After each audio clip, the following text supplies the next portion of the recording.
baseball has become much more of a global game, players from all over the world. Certainly one of the hotbeds is the Dominican Republic, and if you look at some of the names over the years, both past and present, guys that have come from the Dominican Republic to star in Major League Baseball, including our own Hanley Ramirez, Manny Ramirez, who was a bit of a mentor to Hanley when he was with the Boston organization. You see the other names, Pujols, Soriano, Reyes, Sammy Sosa, a lot of guys from the Dominican. The Marlins have always had scouts down there, but I recently accompanied Marlins GM Mike Hill on a visit to the Marlins' new permanent facility in the Dominican Republic.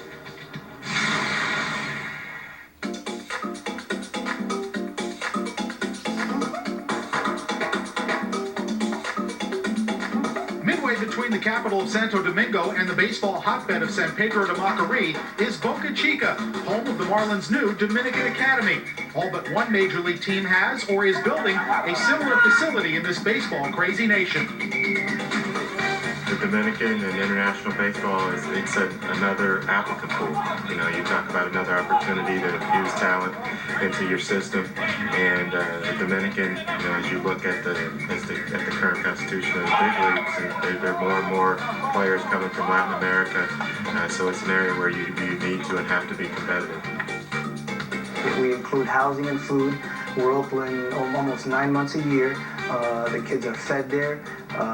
We have a weight room. There's a training room. They have their clubhouse. There's 2 fields, 2 covered batting cages, and basically it's a training facility. That's where we develop our players from the international market.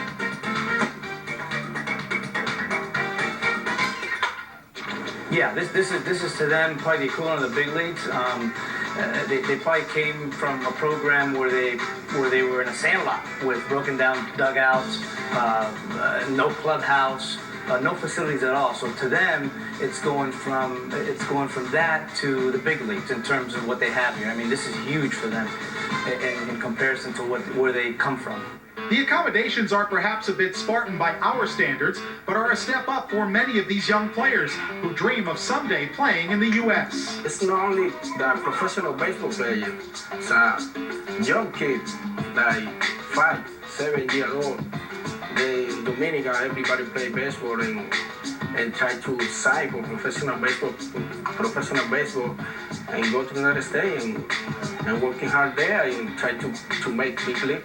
It's always been important to his family because they've always pushed him to play baseball. They always funneled him in that direction in terms of being a baseball player, and he wants to get to the big leagues to fulfill their dream and his dream as well. It's a progress because he's got a chance to really help his family. He comes from a poor family, and this is a chance for him to better his family and keep going forward. Where do these young players come from? The Marlins have a network of part-time scouts throughout Latin America, and most players are brought to tryouts by street agents. They're called buscones. That's what the nickname, which is called finders. That's how it translates. They're buscones, but they're really agents. And what they do is they take the kids. Some of them even have their own academies.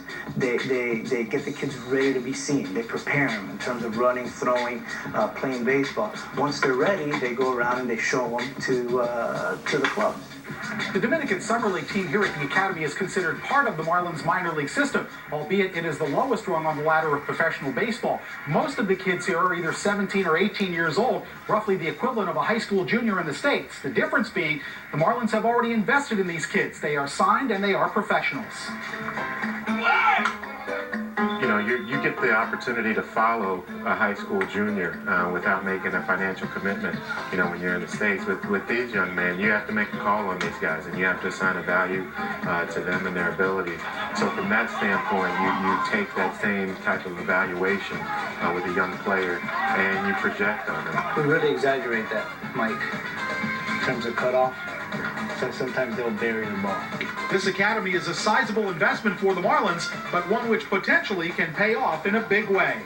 You know, the investment's necessary, and as you said, you find one Hanley Ramirez, one Miguel Cabrera, and you know, you have a cornerstone of your franchise, and you're trying to identify these guys and sign them as quickly as you can and get them out playing, because that's one step closer to the big leagues.